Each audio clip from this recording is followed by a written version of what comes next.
Hello everybody, welcome to my YouTube channel steno zone RJ. इस English Pitman shorthand की series में हम आज से पहले 2 चैप्टर्स कर चुके थे। उन चैप्टर्स से संबंधित जो भी क्लासेस हैं वो आप मेरे चैनल की प्लेलिस्ट में जाके देख सकते हैं। आज हम नया चैप्टर शुरू करेंगे जो है chapter 3 intervening vowels and positions के रिगार्डिंग। तो आज का चैप्टर, आज की क्लास शुरू करते हैं। चैप्टर 3 में जो जिसका नाम है इंटरवीनिंग वॉवेल्स एंड पोजीशंस में हमें ये 2 रूल्स जो हैं इनको फॉलो करना होगा। जैसा कि हम जानते हैं कोई भी स्ट्रोक्स हो तो उन 2 स्ट्रोक्स में या कोई भी स्ट्रोक हो उसके ऊपर 3 पोजीशंस होती हैं। जैसे मान के चलें कि मेरा कोई भी स्ट्रोक है P, उसकी 3 पोजीशंस होंगी 1 2 3, इधर भी और इधर भी। तो इस प्रकार से हमारे ये 3 पोजीशंस के ऊपर हमारे वॉवेल्स लगाए जाते हैं। तो पहला नियम जो है वो ये बता रहा है कि अगर वो वॉवेल साउंड फर्स्ट और सेकंड प्लेस पर आती है तो वॉवेल को फर्स्ट स्ट्रोक पर लगाया जाएगा। यानी ये जो इंटरवीनिंग वॉवेल्स और पोजीशंस हैं ये हमेशा काम करेंगे जब हम 2 स्ट्रोक्स की बात करें। जैसे मैंने मान के चलो 2 स्ट्रोक लिए, मैंने लिया ट और क, ये 2 वॉवेल लिए मैंने।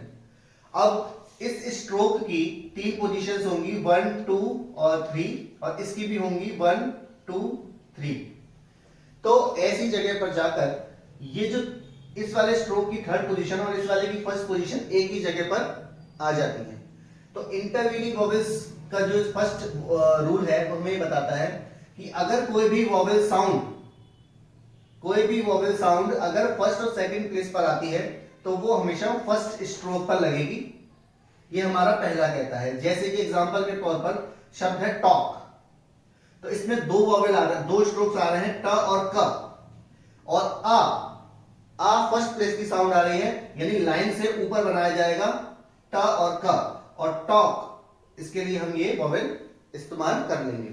यानी कि फर्स्ट और सेकंड प्लेस पर कोई भी वॉवेल आएगा तो उसको फर्स्ट स्ट्रोक पर ही लगाएंगे। अगला शब्द है गेट। गेट ग और ट, ए की मात्रा आ रही है, सेकंड प्लेस की मात्रा है तो सेकंड प्लेस पर इसको लगा देंगे। ये नियम हमारा फर्स्ट कहता है कि कोई भी 2 वर्ड्स यानी कि 2 स्ट्रोक से जो मिलकर वर्ड बनेगा उस वर्ड में अगर वॉवेल साउंड फर्स्ट और सेकंड प्लेस की है तो उसको फर्स्ट वाले स्ट्रोक पर ही लगाई जाएगी। सेकंड नियम हमारा जो है वो कहता है कि अगर वॉवेल साउंड 3rd प्लेस पर आ रही है तो उसके लिए जो वॉवेल की जो साइन है, जो प्लेस है, उसको 3rd प्लेस पे लगाएंगे। कैसे? जैसे मान के चलिए हमारा शब्द है डीन, इसमें 2 स्ट्रोक्स आ रहे हैं ड और म, और साथ में इसमें ई आ रहा है। ई हमारी 3rd प्लेस की मात्रा है। 3rd प्लेस के लिए हम over the line, through the line लिखते हैं, तो मैंने ड और म लिख दिए। अब इसकी 3rd प्लेस है तो 3rd प्लेस के लिए कह रहा है कि अगर वॉवेल साउंड 3rd प्लेस पर आ रही है तो वॉवेल के साउंड को सेकंड स्ट्रोक पर लगाएंगे, यानी कि इस वाले स्ट्रोक पर लगाएंगे हम डी। ऐसे ये है रीड, तो रीड। अब इसकी 3rd प्लेस की जो मात्रा है उसको हम यहां लगा देंगे।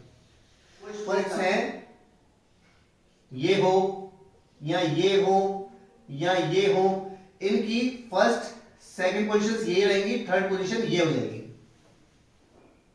उसी प्रकार से इस प्रकार से अगर है तो इसकी फर्स्ट पोजीशन ये हो जाएगी, सेकंड पोजीशन हो जाएगी, 3rd प्लेस ये ना होगा, 3rd प्लेस ये हो जाएगी। ये हमारे नियम बता रहे हैं। इसी प्रकार से ये इसकी फर्स्ट पोजीशन, ये इसकी सेकंड पोजीशन और ये इसकी 3rd पोजीशन हो जाएगी। इन दोनों ही जो हमने अभी नियम देखे, दोनों रूल्स देखे, उनको 2 एग्जांपल्स के साथ में और समझते हैं। जैसे हमारा शब्द है पॉल, तो पॉल में मेरे 2 स्ट्रोक्स आ रहे हैं प और ल। साउंड आ रही है ओ की, फर्स्ट प्लेस की साउंड है, लाइन के ऊपर रखेंगे और ल बना देंगे। और लाइन के ऊपर क्योंकि फर्स्ट प्लेस की साउंड है तो इनका जो वॉवेल का जो प्लेस है वो हमारा फर्स्ट प्लेस पे ही लग जाएगा। क्योंकि नियम क्या कहता है कि अगर वॉवेल साउंड फर्स्ट और सेकंड प्लेस की है तो फर्स्ट स्ट्रोक पर लगा देंगे। अगला शब्द है पॉली। पॉली, तो ये ओ की मात्रा हो गई, ये ओ का साइन हो गया, और ये ई की मात्रा हो गई।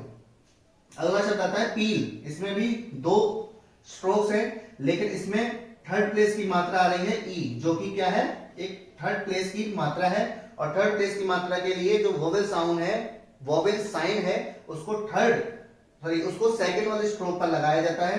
तो पील थ्रू द लाइन बनेगा पी ल। अब इसकी जो मात्रा है ई की, यहां ना लगाकर हम इसको यहां लगाएंगे। ये हमारा नियम सेकंड है और ये हमारा फर्स्ट नियम है। इसी प्रकार से ये है पिल पिल पिल, सॉरी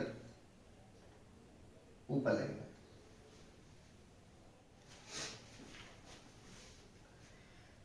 इन दो रूल्स के एडिशनली इस चैप्टर में इंटरवीनिंग वोवेल्स और पोजीशंस में कुछ नहीं है, सिर्फ यही देखना है कि वो वोवेल साउंड जो है वो अगर फर्स्ट और सेकंड प्लेस की है तो फर्स्ट स्ट्रोक पर लगा देंगे, और थर्ड अगर प्लेस की साउंड आ रही है तो उसको सेकंड स्ट्रोक पर लगा देंगे। इसके अतिरिक्त इनमें और कुछ नहीं है, दो एग्जांपल से मैंने इनको समझा दिया है। इसी चैप्टर में आपकी बुक में एक सेक्शन और जोड़ रखा है जिसका नाम है ग्रामोलॉग्स। आइए उसके बारे में थोड़ी सी जानकारी देते हैं। इसी चैप्टर में अगला जो सेक्शन आता है वो आता है ग्रामोलॉग्स का। ग्रामोलॉग्स क्या होते हैं? जो फ्रीक्वेंटली यूज्ड वर्ड्स होते हैं किसी भी लैंग्वेज में। जैसे हम इंग्लिश कर रहे हैं तो इंग्लिश में हमारे A N the on but ये जो कुछ शब्द होते हैं ये फ्रीक्वेंटली बार बार इस्तेमाल किए जाते हैं।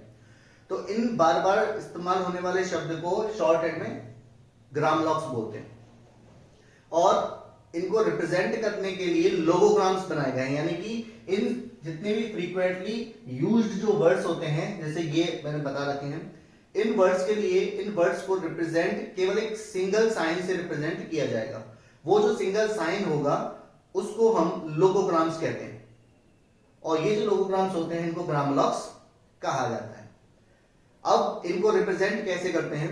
जैसे किसी भी शॉर्ट हैंड में कोई भी हमें जब लिख रहे हैं उसमें अगर ए आ गया तो ए को सिंगल डॉट से रिप्रेजेंट किया जाएगा, लाइन के ऊपर सिंगल डॉट से रिप्रेजेंट किया जाएगा ए और एन को। द को रिप्रेजेंट किया जाएगा लाइन पर एक डॉट से।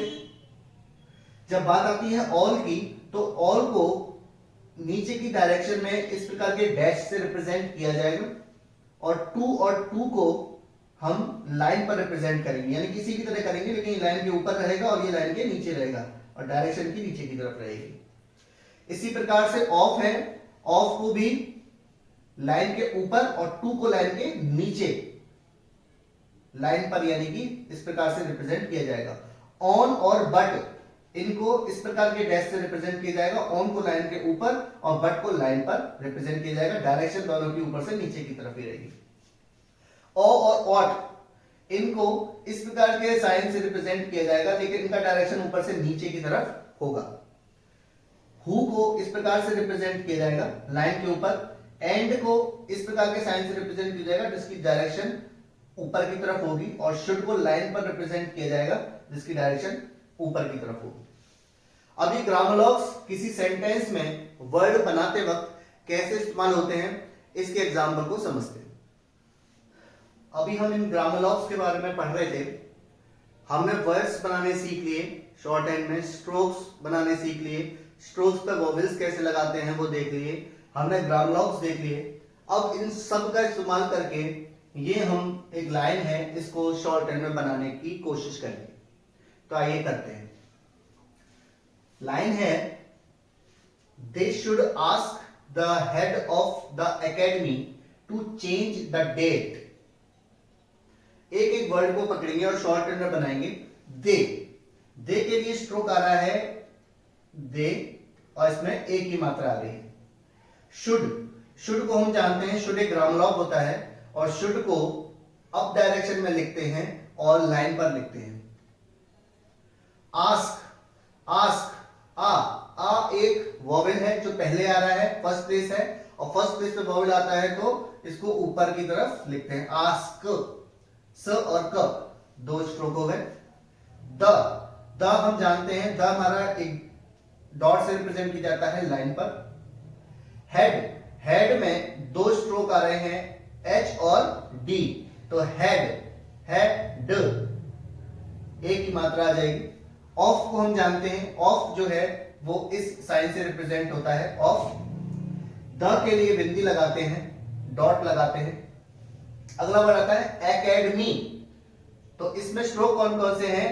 क, ड, म, बाकी के सारे वोवेल्स हैं, स्टार्टिंग वॉवेल से हो रही है, यानी कि फर्स्ट प्लेस ऊपर की तरफ हम इसको लिखेंगे ए, कै, ड, मी, और ए के लिए हमने लगाई बिंदी, एकेडेमी, ई के लिए हमने लास्ट में लगा दिया एकेडमी। टू के लिए हमने इस साइन को रिप्रेजेंट किया है ग्रामर लॉक को। चेंज में च और इंग दो स्ट्रोक्स इस्तेमाल हो रहे हैं, और ये इस मात्रा जो है वोवेल है वो फर्स्ट प्लेस पे आ रही है। चेंज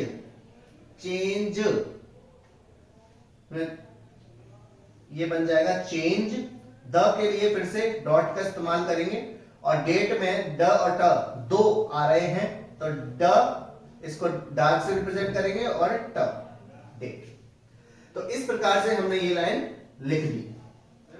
अगर आपको मेरी ये क्लास पसंद आई हो तो मेरे इस क्लास को लाइक कीजिए, अपने दोस्तों में शेयर कीजिए, मेरे चैनल को सब्सक्राइब कीजिए और बेल आइकन को प्रेस कीजिए, ताकि इस चैनल पर आए हुए सारी क्लासेस के नोटिफिकेशंस आपके पास आ जाए।